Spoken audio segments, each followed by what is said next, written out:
The contract has been breached. The other party hasn't performed. It's all turned to custard, and it's not a contract for custard. What do you do? I'm Ross Dillon. I'm a consultant at Queen City Law, and this is Contract 104. What do you do when your contract's been breached? There's two main issues you have to address. One is, what have you lost? And the other is, what process can you use to recover it? Let's start with losses first. In contract, the main principle is to put the party into the position they would have obtained if the contract had been performed. And that's called an expectation interest, what you expected to achieve if the contract had have properly gone ahead. And that raises some interesting consequences for what your losses are. There is a different type of interest called a restitution interest, and that's to restore you to the position that you would have been in had the contract not ever occurred. So that's, if you like, getting stuff back. And there's another interest which is an even more complicated one really. It's called the reliance interest, and that is the losses that you have incurred in expectation of the contract being performed, but which have now just gone up in smoke. You've spent your money in it and it's gone. Now, if we go back to our original example, you remember the children with the donuts and swapping a donut for a drink. And we can imagine that the donut's been passed over, the other fellows consumed it, but he never gave the drink, not at all. So let's look at that in the term of, well, what are the losses? The fellow passed his donut over and it's been eaten, so is that his loss? Well, that's the restitution example. To get his donut back would be to restore it, but that's not how contract works. Contract works on the expectation basis, and that is really the drink that he expected to obtain. Because if the contract had been performed, he was always going to give the donut, but he was going to get back the drink. So in contract, and a contractual analysis, the classical style, he would have been entitled to the value of the drink. Now you can imagine that people value things differently. That's why trade occurs. If you exchange one thing for another, whether it's money for goods or a particular piece of equipment for other types of valuable assets, you're expecting the benefit of your exchange. And so that is, if you like, the philosophical basis for the expectation interest. But there are some times when that just really doesn't work for you and you want your donut back, you want to be restored, or you want your money back, you want to be restored. And contract will allow you to choose one of those remedies or the others, but what you can't do is have your cake and eat it, literally. You can't get your donut back and have the value of the drink. It's one thing or the other, because you've only lost one thing or the other. Now we have to look at what limitations might arise in relation to your claim for damages. The loss that you've suffered is what's called damages. There are three main principles to look at. One is causation, the other is remoteness, and the final one is mitigation. Now, causation is exactly what it sounds like. You have to prove that the actions of the other party caused your loss. So you have to join the dots and make sure that it's quite clear that it goes from one thing through to the other, and the consequences are your loss. In the expectation basis, that can be quite complicated. In a restitution basis, it's relatively easy. But you need to check out your causation basis. The second issue is remoteness, and remoteness is a bit like causation. You can imagine, for instance, somebody is buying land and they're a developer, and their intention was to develop the land, sell it, achieve profits, and then use those profits for the next development, which they would then sell and make another profit. And you could see that that chain could go on ad infinitum. So if it falls down at the very first contract, have you lost all those potential profits going out into the future? Well, in an expectation basis, that's possibly so. But that's why we get to the point of remoteness. The court will allow some of that future profit to be recovered, but it gets to a point where it's so speculative that the court says, well, we'll allow you X for the first transaction, and a much less sum for the second, and by the third one you're probably pushing your luck. So the court is saying it's getting too remote to say that that's all related back to the breach of the contract. And you can see that that's, if you like, the other side of the coin for the causation issue. You can't really get to the point where you can say 15 transactions down the track that those lost profits were caused by this initial breach. It's just too far, it's too remote. The final principle is mitigation. If you have suffered the non-performance of a contract by somebody else, you have a duty to yourself to take steps to minimize your loss, to mitigate your loss. And so the court will always look at whether you have taken reasonable and appropriate steps to have reduced your loss to the minimum reasonably possible.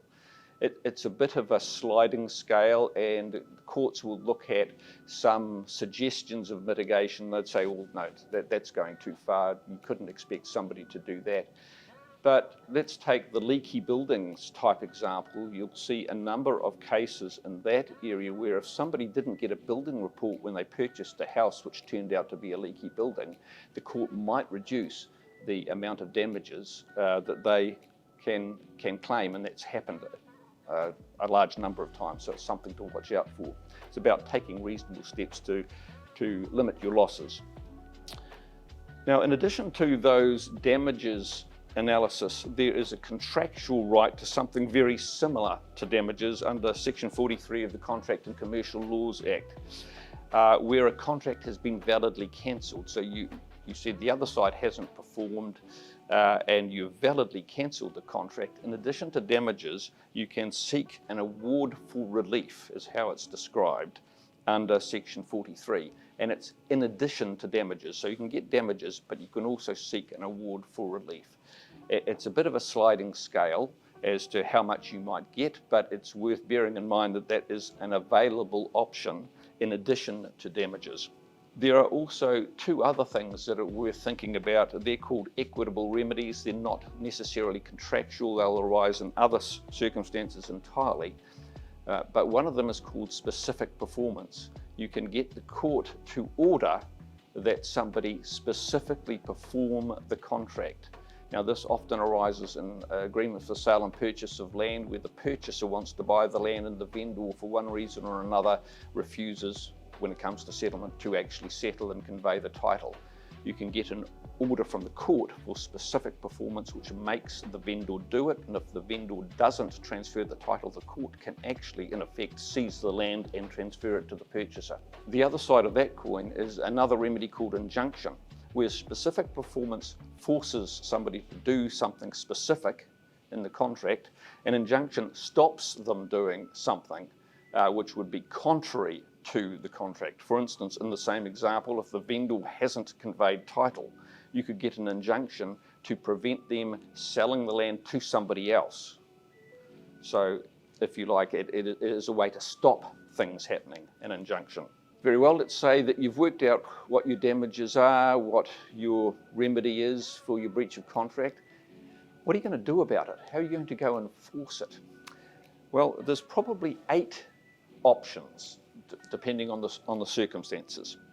And the first one, and something that lawyers don't necessarily refer to, is to actually do nothing.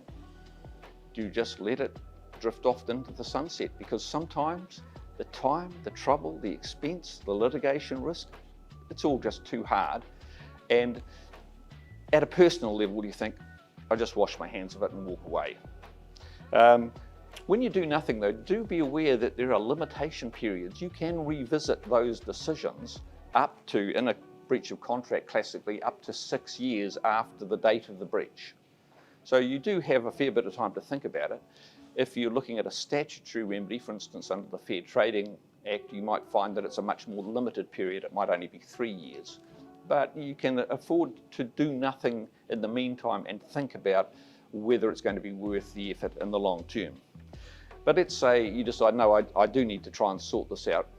The next best step is to negotiate. Just talk to the other party. There might be a very good reason why they couldn't perform the contract, and by negotiating with them, you might be able to find a way to achieve the contract or something like it, but take into account some factors that you weren't aware of and perhaps the other party wasn't aware of when they entered into the contract in the first place. Next step up from negotiation is mediation. And mediation really involves a negotiation with a chairperson who's an independent person who's there not to make a decision, not to make anybody do anything they don't want to, but simply to try and assist the parties reach an agreement.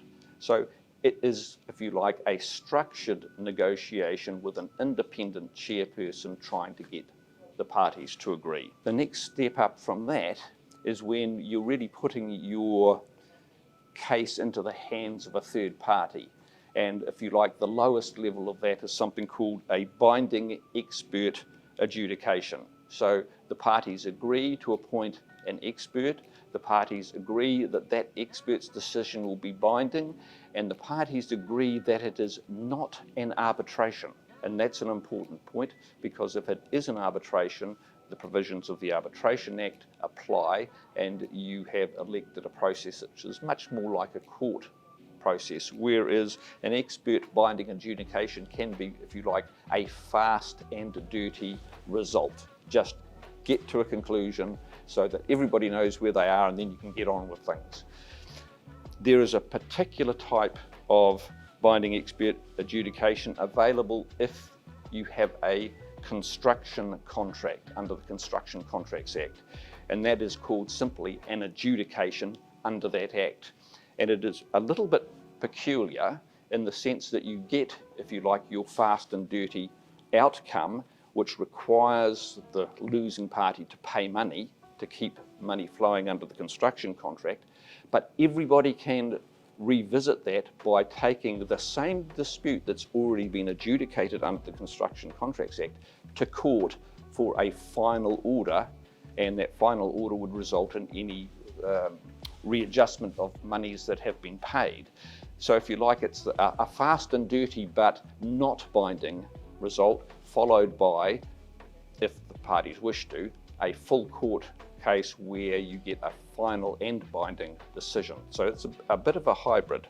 It's different from a binding expert adjudication where the parties agree that there's only one shot at it and that's it, game over. Beyond that is the arbitration, which I've already referred to. Now, arbitration is really the parties agreeing to have their own court with its own rules. They have their own judge, which they elect and appoint and pay for, their own process, which they have input into to make sure that it is a fair and reasonable process, but it can be customized for the particular issues that the parties are dealing with. So it doesn't necessarily involve all court processes, but it can do. And it has the ability to kick some issues up to court for a determination in the course of the arbitration and then come back in the arbitrator's hands. With an arbitration, the rights of appeal are very, very limited. So it's not quite a one shot and that's the end, because there are some appeal rights, but they're very narrow and very limited. But if you're not choosing arbitration or any of the other ones, then it's litigation, which means you're off to court. And the courts are there for that very purpose. That's where, if parties can't agree or find a dispute resolution process that they're both comfortable and happy with, the courts will determine it. All it requires is one party to file their proceedings, and then the court sees it and you're away. You do have to be aware that courts have different jurisdictions. There is monetary limits for some courts, disputes tribunal, district court, and then high court. There are also some types of disputes that have to go to very specific tribunals. For instance, if you've got a dispute over family property, then you're going to end up in the family court. If it's a residential tenancy dispute, then there is a residential tenancies tribunal. If it's an employment dispute, there's an employments tribunal. And in some cases, if you've got a motor vehicle dispute and you've contracted with a licensed motor vehicle dealer, there is a motor vehicle tribunal. Even if you're in any of these processes, there is always the possibility of settlement. So notwithstanding that you're in the course of an arbitration process, the parties can still settle their dispute. In effect, they can still negotiate an outcome. But to settle a dispute with a party that you're in dispute with involves, in effect, entering into a new contract. And if you want to know how to do that, look at Contract 101. And if you need any further help, you know where to see us. Thank you.